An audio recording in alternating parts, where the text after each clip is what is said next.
Decía, y estamos acá en estudios con el doctor Vladimir Padilla, abogado penalista, para justamente discutir y analizar los escenarios a partir de la extradición de este asesino confeso. Doctor Padilla, ¿cómo está? Muy buenas noches. Buenas noches, ¿qué tal? Ante todo, y a ver, en principio, llama la atención la posición, la actitud que ha tomado el gobierno colombiano en un caso no político, cero político, sino con un asesino confeso, Sergio Tarache, que virtió combustible a la joven Katherine Gómez en la Plaza 2 de Mayo ya hace varias semanas y escapó, le prendió fuego, ella no resistió más, perdió la vida lamentablemente, él ingresó de manera ilegal a Colombia, fue detenido por la policía colombiana, pero lo que ha decidido el gobierno colombiano es lo que correspondía. Fíjate, hay que tener muy en claro lo que ha dicho el gobierno colombiano, porque hasta el momento no tenemos una respuesta clara sobre lo que ha señalado. Lo que tenemos es, más bien, creo yo, presionado por la opinión pública, que la Cancillería peruana ha señalado y ha dicho, miren, ¿saben qué? Sea cual fuera el resultado, nosotros vamos un paso adelante y hemos pedido la detención preliminar.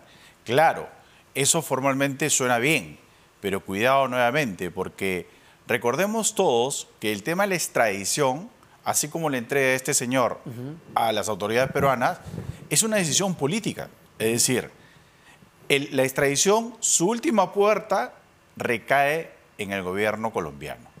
Si el presidente no desea, no lo va a entregar. Acá era más sencillo, porque acá no dependía directamente, digámoslo así, del presidente, pero, digamos, sino de las autoridades encargadas de migración. Entonces, la pregunta cae madura, ¿no? ¿Qué va a suceder cuando hagamos todo el derrotero de la extradición? Nos vamos a encontrar en el mismo escenario. Nuevamente nos van a tener en vilo. Yo confío que el gobierno colombiano lo va a entregar. ¿Por qué? Porque el tratado de extradición entre Perú y Colombia reconoce que este tipo de hechos, y lo dice textualmente el homicidio, no es un tema político. Es decir, no cabe ni siquiera una discusión. No es como el caso de Toledo. O sea, claro, aquí está clarísimo.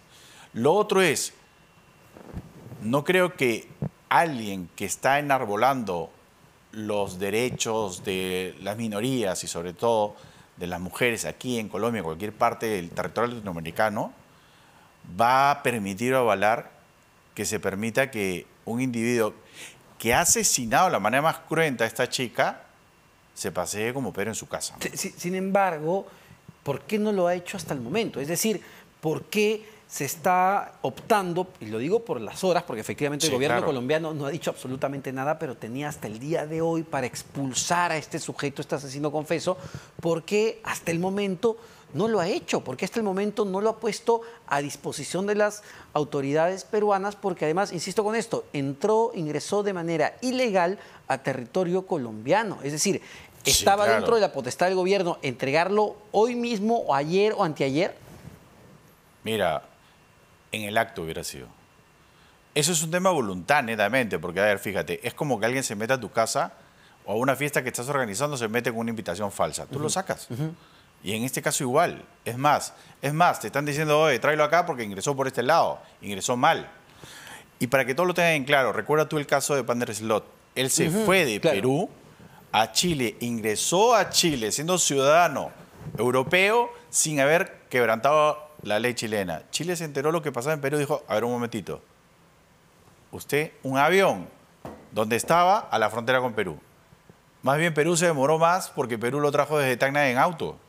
Pero lo que te quiero decir es, la voluntad en ese momento del gobierno chileno fue no aceptamos a nadie perseguido por este tipo de crímenes. Ese es un muy buen ejemplo, doctor, porque claro, he estado escuchando también el argumento que señala que no, que los colombianos no podían ir por la expulsión porque hubiesen tenido que expulsarlo a su país de origen, es decir, a Venezuela. No es así. Es decir, el gobierno colombiano tenía la discrecionalidad de expulsarlo, ya sea a Venezuela o donde cometió un delito. Pero eso, mira, es por una simple lógica. O sea, agarra a un australiano y que lo tienes que llevar en primera clase a Australia.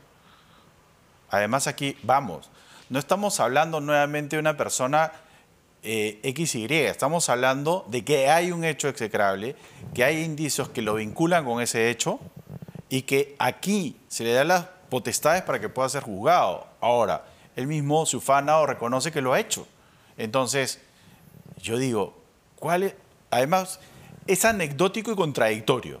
La policía colombiana ha actuado de manera más prolija y objetiva que cualquier otra. Ha visto que Perú lo estaba solicitando, vio que había una alerta roja de Interpol, dicen de que este señor se ufanaba que él había sido, inmediatamente averiguó, ¡pum!, lo detuvo. Entonces, él aparentemente no ha hecho nada en Colombia, es decir, que él podría caminar libremente en Colombia. Pero desde ya, fíjate un detalle que es muy importante, que no lo podría justificar Colombia ni ningún país, que ingresa de manera no solo irregular, porque en este caso no ingresó irregular, sino ilícita, porque ingresó con un documento falso, por lo que el trascendido, obviamente no está yendo. La primera pregunta es, ¿por qué ingresó así? Es absurdo lo que él sostiene. Yo la verdad tomé un bus y desperté en la frontera. Me quedé dormido y ya estaba ahí. Sí, y claro. entonces que vino la alfombra Alibaba y lo transportó a la otra frontera. Entonces, el tema en concreto es, aquí no interesa las diferencias que puede haber entre el gobierno peruano y el gobierno colombiano. Aquí en concreto es el gobernante, y hablemos en realidad de la hermandad que une a Perú con Colombia, y hablemos en realidad que esto es un tema gravísimo para todos. Claro, pero sin embargo, para simplemente puntualizar los hechos, es decir, si hasta el momento, hasta esta hora de la noche, ya van a ser las 8, y ya vence el plazo, entendemos, el día de hoy, el gobierno colombiano no lo ha expulsado, no lo ha puesto a disposición de las autoridades peruanas, es por un tema netamente de voluntad política. Y más claramente, es porque al presidente Gustavo Petro no lo quiere entregar, pues. O probablemente se están sentando en la mesa con la Cancillería peruana y están pidiendo algo que la Cancillería peruana no puede entregar. Y por esa razón es que vamos en un vaivén, ¿te das cuenta? Porque si no, date cuenta, no es el medio para poder discutirlo. Es decir, estás hablando de una persona que ha cometido un hecho y se crea. ¿Qué gana Colombia quedándoselo? ¿Qué va a agarrarle y va a decir, toma Venezuela, te lo entrego? ¿Para qué? ¿Para que después retorne nuevamente a Colombia? Porque en Venezuela no lo podrías detener. Porque en Venezuela tampoco ha hecho nada. Pero ojo, ya justo me actualizan la información. A las 5:30 de la tarde venció el plazo. Ya, es decir, ya a esta hora ya no hay posibilidad. Ya el gobierno colombiano no lo entregó simplemente. Ahora yo te voy a decir algo. Pero ¿cuál es la situación de él? ¿Está libre? O sea, porque si fuera así, entonces simplemente estaría libre. Pero por esa misma razón te diría, el gobierno colombiano tiene que darle una respuesta al gobierno peruano. Aquí la llave, para que todo el mundo lo entienda, es que nos han dejado como novio parado en el altar, ¿te das cuenta? Porque no sabemos qué va a decir Colombia. Porque hasta ahorita sabemos del lado peruano qué es lo que va a pasar. Hemos visto que el primer ministro peruano ha dicho, oye, ¿sabes qué? Esperamos que esto se solucione en los próximos días. Pero en concreto Colombia me ha dicho, no te lo entrego, no lo quiero entregar, ese no es el camino es la extradición, ¿nos lo ha dicho? No. No te sorprenda que él diga que probablemente señale que la decisión ha sido esa, pero que la comunicación se ha hecho por otro canal, no lo sé. A mí me parece que hay otras cosas detrás, que es un tema en el cual probablemente la Cancillería... De carácter político, de carácter diplomático. Totalmente, porque es inusual que en dos gobiernos se pongan digamos, a esperar por una persona que no tiene... Uno, no es colombiano. Dos, ha cometido un delito común. O sea, ni siquiera para que tú digas, oye, hay cierta dificultad. No hay nada de eso. Pero perdóneme, doctor, ¿no es una bajeza? Es decir, no es una bajeza que un gobierno utilice una situación que genera muchísimo dolor, no solo en la familia de Katherine Gómez, sino en todo el Perú, recordando ya casos similares que hemos vivido de sujetos que lanzan y queman a sus parejas. No es una bajeza que un gobierno utilice eso para negociar no sé qué cosas. En efecto, sí, porque sobre todo, fíjate tú, ¿no? Digámoslo de nuestro lado. ¿Qué nos faltó? Porque si Colombia no lo entrega hay que decir que nos faltó. Y en concreto, ¿qué cosa es? En concreto también es que hay algo más, ¿no? Porque el día de hoy Petro está fuera de Colombia. O sea, como quien decir, oye, no fue mi decisión, ¿no? Pero, vamos, yo sí creo que más allá de que sea gobernante o no, la presidenta es mujer. Y como tal, yo creo que ella debió enarbolar de primer día y decir, oye, ¿sabe qué lo traen este tipo, no? Porque... En ese sentido, date cuenta tú, somos muy selectivos en agrandar casos que tal vez no tienen esa repercusión. Más allá de la ideología de cualquier gobierno, el tema en concreto es, ha fallecido una chica joven y de la peor forma, ¿no? Entonces, claro, como yo coincido contigo, ¿no? Yo creo que es un acto más que bajeza, es un acto de cobardía, ¿no? Uno podría calificar de esa manera el que trates de de rehusar la entrega de alguien sin una justificación adecuada. Porque ahora, ¿qué significa también el hecho de que la Cancillería peruana esté solicitando ya la detención preventiva con fines de extradición? Es decir, si uno lee eso, claramente te dice, bueno, que ya el gobierno peruano ha tirado la toalla en el fin de que se le entregue a este sujeto de manera inmediata con la expulsión y que vamos a ir por la extradición. Ojo, ojo. Lo he señalado desde la primera vez que ha ocurrido esto. Una cosa no quita lo otro, porque si tú ibas a estar esperanzado en que te lo entregaran, si dentro de las primeras 24 horas no te lo entregaron, debe ser por algo. Entonces tú, de ese momento, tú debes activar tu tema de extradición, porque el tema de extradición es largo. Entonces, como es largo, tú debes de empezar a realizarlo, porque además, fíjate, hay un plazo para poder pedir la detención. O sea, tú no lo puedes hacer cuando quieras y la extradición tampoco. Porque, en definitiva, Colombia podría decir, ¿sabes qué? Lo dejo ir y después, ¿cómo lo vas a volver a capturar? Pero se puede dar, podríamos estar en ese escenario, es decir, ya venció a las 5:30 de la tarde la detención que tenía este sujeto. Es verdad, de la información que tenemos hasta el momento es que sigue todavía detenido por parte de las autoridades colombianas. Pero un escenario posible es que los colombianos digan, bueno, aquí no se le juzga por nada, el sujeto puede estar acá en Colombia. Es que yo creo que ha hecho bien la Cancillería en ese sentido, en adelantarse. Obviamente, ojo, no crea todo el mundo, a diferencia del tema de la entrega, donde tal vez es un trámite más directo entre los gobiernos, en la extradición no solamente participa la Cancillería, participa también el Poder Judicial y participa el Ministerio Público. Ellos deben de haber triangulado. Quien da la cara frente al otro país es la Cancillería. Y la Cancillería ha hecho muy bien en transmitir la idea y decir, oye, ¿sabes qué? Ya te pedí la detención. Entonces, tendría que justificar de otra forma, más reforzada, decir, no, mira, ¿sabes qué? Ya lo dejé libre, en fin, lo que fuere, ¿te das cuenta? Lo cual sería peor, pero nuevamente, no nos esperancemos tampoco que la extradición es la llave mágica, porque es nuestro derecho, para que lo entienda la gente. La extradición tiene dos componentes, uno jurídico y uno, digámoslo así, político. El jurídico es que el Poder Judicial va a determinar, en sencillo, si procede tu extradición o no. Si el Poder Judicial dice que no procede, ahí se acabó. No va la extradición. Pero si el Poder Judicial dice que va, ahí viene el tema político. El tema político te puede decir, sí, pues, está bien que el Poder Judicial lo haya dicho, pero hay una decisión que no va. Es decir, finalmente, una eventual extradición de un asesino confeso va a terminar en manos del poder político. No sé si para esa fecha esté el gobierno de Gustavo Petro. Así es. Entonces te das cuenta, lo que pudo haber resuelto en 24 horas, la pregunta es, ¿lo resolverá luego de meses o años? Y en un caso de este tipo, claro, no estamos hablando de la extradición de un expresidente como Alejandro Toledo, que está en los Estados Unidos. Estamos hablando de un delito común, un tipo que ha confesado además haber cometido el delito y con un país vecino con quien compartimos el mismo idioma. ¿Cuánto podría tardar un proceso de extradición? Mira, para que tú lo entiendas más o menos, acá participan, como te decía, el Ministerio Público, el Poder Judicial y el gobierno. Por esa razón querían hace poco querer cambiar en cierta forma, la resolución autoritativa que le hace el Consejo de Ministros. Es decir, tú tienes que reunir al Consejo de Ministros para que diga si va o no va. Entonces, desde el tema político nomás, te puede demorar un mes, mes y medio, 2 meses, 3 meses. Ahora, que tú le pidas a un juez que lo resuelva, la extradición, él lo acepta, ojo, ahí hay una audiencia, él lo acepta, irá a la Corte Suprema, la Corte Suprema también lo tiene que resolver. Luego de eso, irá a la Fiscalía, de aquí luego al Poder Ejecutivo y de ahí a la Cancillería. ¿Cuánto te puede demorar y todas las cartas y todo esto en la eficiencia que hay de la administración pública? Yo no creo que menos de un año. Wow, un año para que rinda cuentas a la justicia peruana. Claro, con lo cual, ¿cuál es el principal problema que tendremos? Que lo podemos procesar, pero no lo podemos condenar en Perú.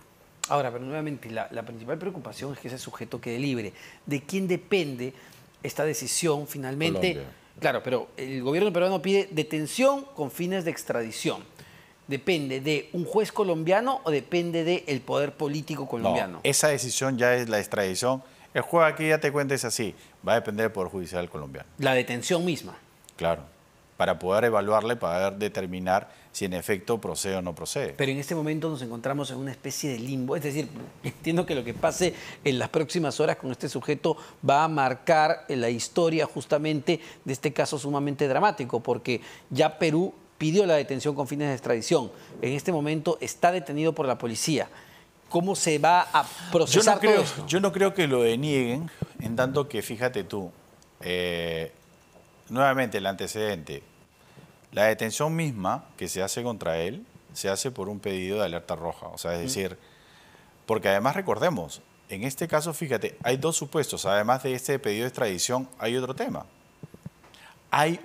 No olvidemos que hay una prisión preventiva por parte de Perú. Doctor, sí. Perdóneme, tenemos una información justamente de último minuto, a ver si la que tiene que ver con este caso. Se trata de, a ver, ahí está, ya está en pantalla, María Fernanda Cabal. Entiendo que es una legisladora colombiana, una senadora colombiana. Y dice lo siguiente: tenemos información de última hora, la Cancillería y Migración Colombia dieron visto bueno a la expulsión de este asesino. Ojo, a la expulsión de este asesino.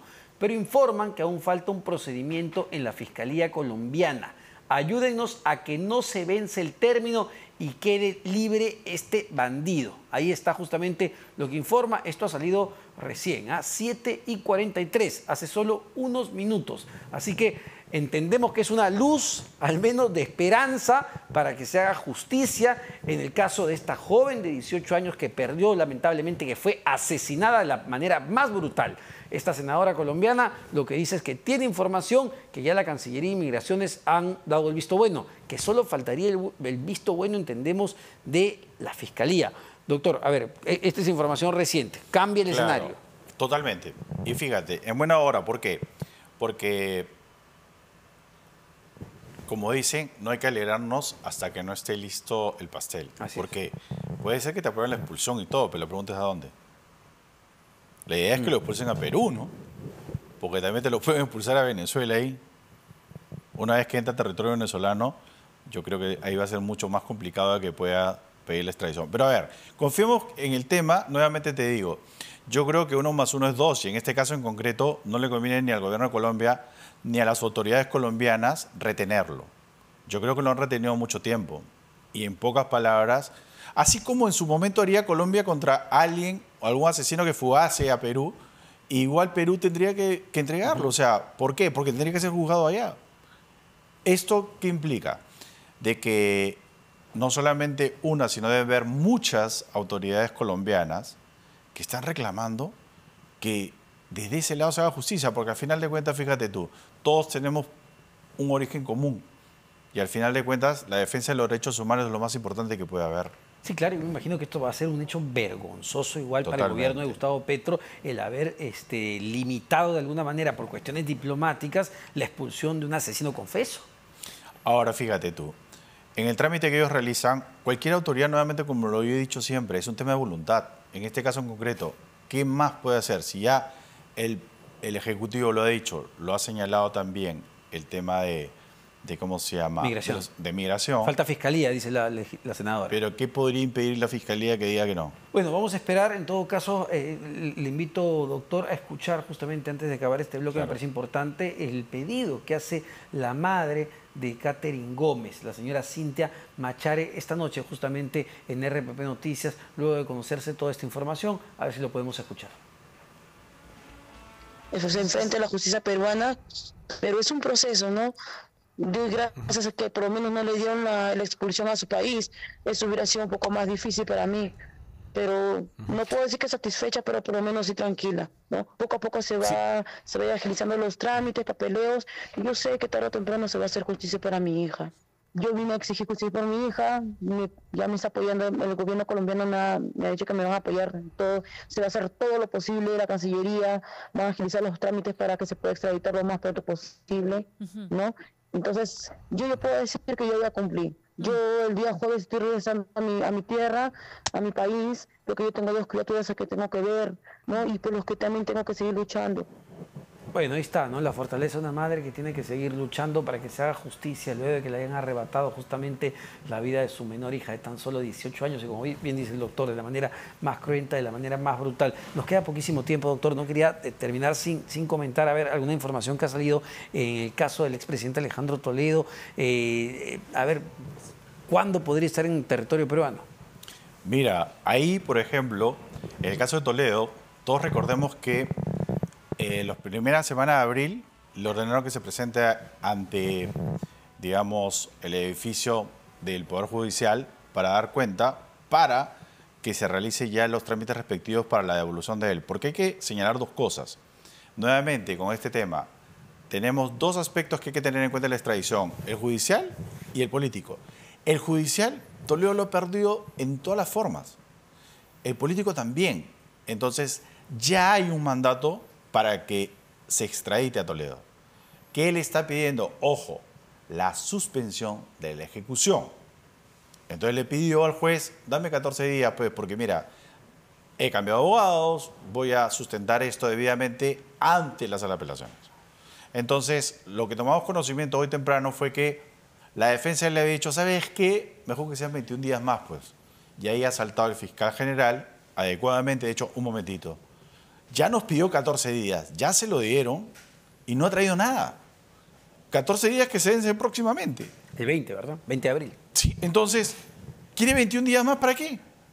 O sea, en pocas palabras, ahí se va a evidenciar con claridad que esos 14 días ¿para qué sirvieron?